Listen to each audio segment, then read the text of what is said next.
সব আমার তত্ত্বের জিনিস। এই তত্ত্ব সাজাবো বলেই রেডি হচ্ছিলাম, তারপর হঠাৎ তোমার কথা মনে পড়লো। তুমি তো নায়িকা, তোমার তো সাজানো স্টাইলই আলাদা হবে।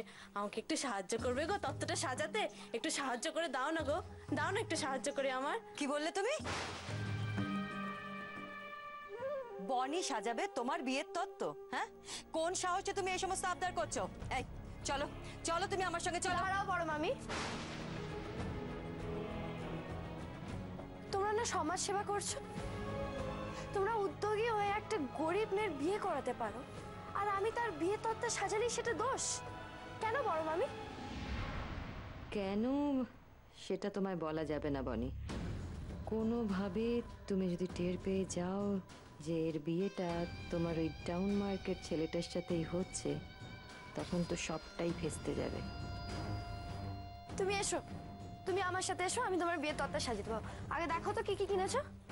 এই যে আমার এই পারুল মেয়েটাও পারে, এমন এক একটা কাণ্ড করে না। এখন এই দুজনকে এক জায়গায় রেখে আমি যাই কি করে? এই দেখো আমার বরের বিয়ের পাঞ্জাবি।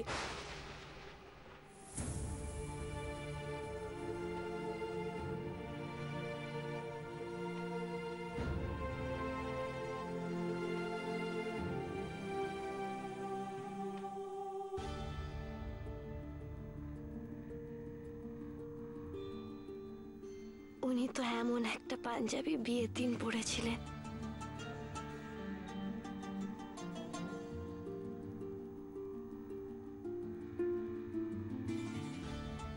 কি গো বনিদি, পছন্দ হয়নি পাঞ্জাবিটা?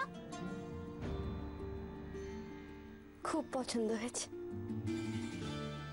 আমি একজনকে জানতাম শুধু বিয়েতে নয়, সব সময় ধুতি পাঞ্জাবি পরতে ভালোবাসে। এ মা, এখনকার দিনের ছেলেরা ধুতি পাঞ্জাবি পরে নাকি? মানুষের ওপরের সাজগোজটা সব নয় পারুল, ওপর থেকে চকচকে হলেও অনেকের মনের ভেতরটা নোংরা হয়। আমি যাকে জানতাম সে অনেকের থেকে আধুনিক, তার মনের ভাবনায় চিন্তায়, পোশাকে নয়।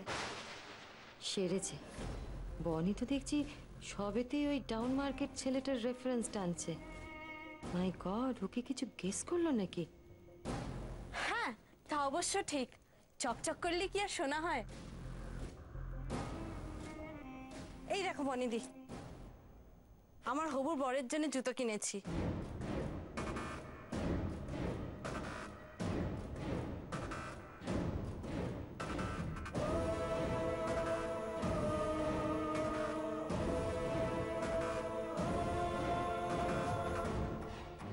পারুলের বরের পাঞ্জাবি, চটি সবটাই কেউ যেমন পরে তেমনি দেখতে, মাপটাও পর্যন্ত এক।